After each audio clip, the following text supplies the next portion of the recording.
In this video, I show you how to fix Facebook has a stopped problem. For fixing this problem, go to Play Store, search for Facebook, tap on Facebook, update your Facebook app.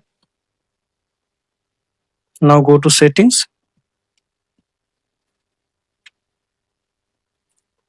then go to apps, then go to see all apps.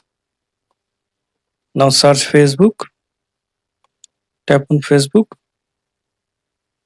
tap on force stop, tap on OK, tap on storage and cache, manage space, then delete. Now restart your phone.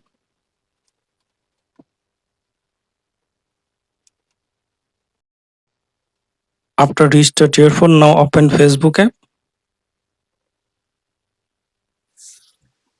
Now I hope that this method fix. Unfortunately, Facebook has a stopped problem. Thanks for watching. Don't forget to subscribe.